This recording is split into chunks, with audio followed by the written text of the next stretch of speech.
Hi everyone, welcome back to Be Rich. Yesterday, interesting news floated out, which a lot of people probably didn't catch or maybe caught, which is about a regional bank called Jefferies in the US. With all the fervor around gold and what's happening in gold, I can understand if you're finding it difficult to pay attention to anything else. As we're recording, gold is crossed 4,300, marching on to 4,400 with earnestness and seriousness. I've never seen gold move at this velocity in my lifetime. So, yeah, it probably moved, but I never paid attention to it. I've been much smaller when this happened. Do realize things that go up so rapidly have a higher probability of coming down quite rapidly too. Why and what will lead to this is another day, another video, another question. Today, I wanted to talk about regional banks and how it is so different from any other part of the world, how American banks work, how their finance works, and what late Charlie Munger had said, how these cracks will appear. We never know where a contagion can start. A small thing can kind of ripple on effect on the entire economy. And this is a great time to talk to Anand about this. Anand, what is this thing about Jeffries? There are two American small regional banks with the reported bad debt to the tunes of millions, not billions, millions, tens of millions. And both these have strong balance sheets, in spite of which the market has deeply corrected. The value of equity in these regional banks is badly hit. These banks, in their subsidiaries, have given loans to people who operate commercial property. So they have taken loans from these banks and bought distressed commercial estate, real estate, distressed. So they thought this is distressed, it's a great deal, and they bought it at distressed price by borrowing money from these guys. What turns out to be fact is that had interest rates dropped, the rate at which they would have to repay the EMIs would have come down, and they would have looked like geniuses. But unfortunately, what happened is Jerome Powell did not cut interest rates. And even if he cuts interest rates twice now, it will be between 3.25 to 3.5 if he cuts it twice. Which is still high. It's still very high because interest was near zero about 4 5 years back. The bet these guys took was that interest rates would come to zero. Commercial activity would begin to go at full swing. So these places where they are bought on distress will get occupied. They'll get rent from which they would service the loan. So this had to stay solvent enough Yeah, till the rates came down. yeah. So they could have held on till the time rates came down and commercial activity returned to the full peak.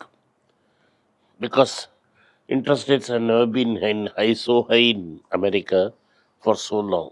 To a certain extent, in their Yeah, recent memory at least. that's before 2000. Yeah.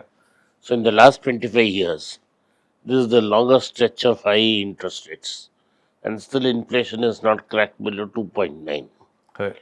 So commercial properties which were bought, their interest resetting cycle once in 3 years. Even if you have borrowed in fixed rates, every once in 3 years the rates are reset. When the rates were reset this year, their parcels of commercial vehicles, their This is a property. commercial real estate properties, which were bought as distressed assets, could not be sustainable because the rent they were paying was not covering the EMI, property insurance, etc. Okay, the Other cost of the things. property. Yes. So what happened is, since this was bought on leverage by some real estate companies, they handed the key to the bank and said, "Thank you very much. We are not able to pay." Since already they were in distress asset, and this news that these guys have handed the key back to the bank will push the prices further lower, and therefore the bank is taking a even bigger hit. So it's a combination of two things. One, you bought the commercial real estate, getting the interest rate cycle wrong because you thought it would go down very quickly, it didn't go down very quickly. And second, the bet that the American economy will rebound very quickly, and therefore all commercial estate will be fully Occupied. occupied. Were the two bets that the clients of these banks took, and it went wrong. It's not only these two operators who bought a distressed loan asset. A lot of people have bought distressed asset, and banks have lent a lot of money. The rumor now is this is only the tip of the iceberg. More is going to come.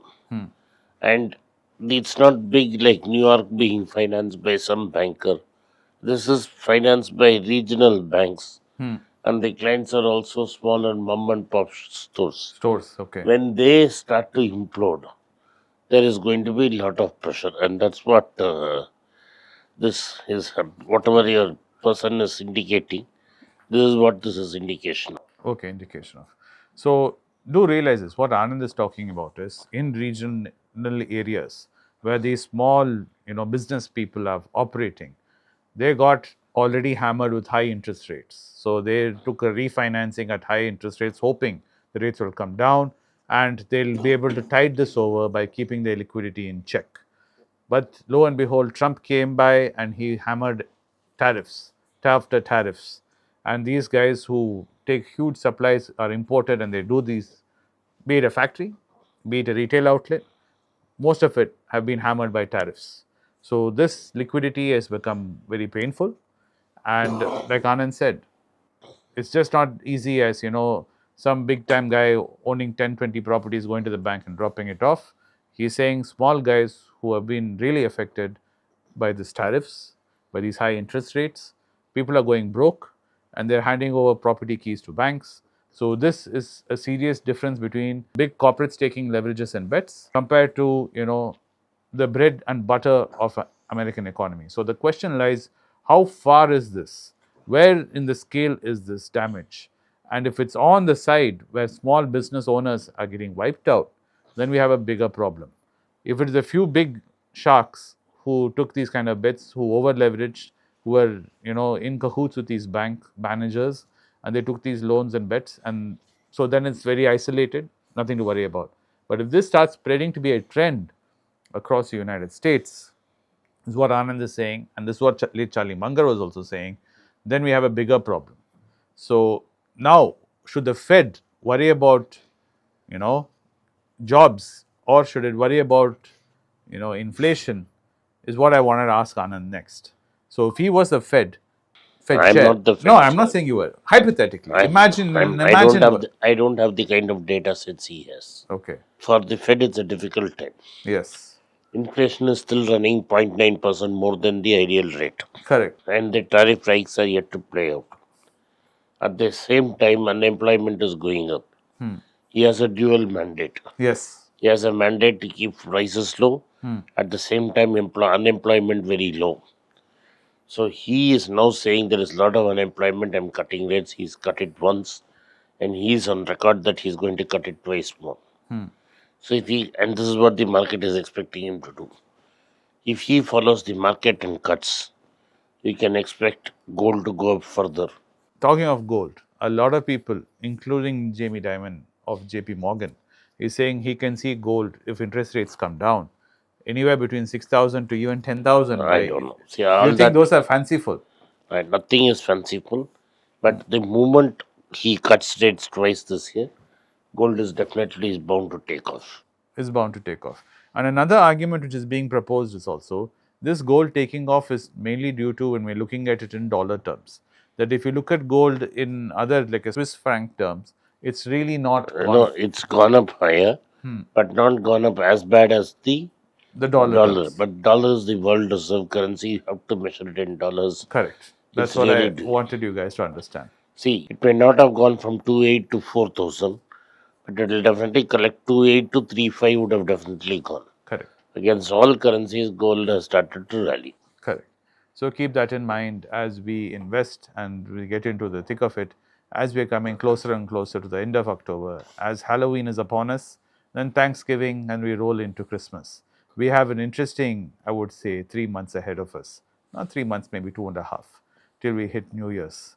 It is going to be interesting to say the least. So keep your, eyes glued to actual news and signal, and not any noise which you may see happening around you. Thanks for watching Bearish today. I hope you found this video informative and entertaining. And we'll see you tomorrow with another one. Thank you. Thank you for supporting Be Rich.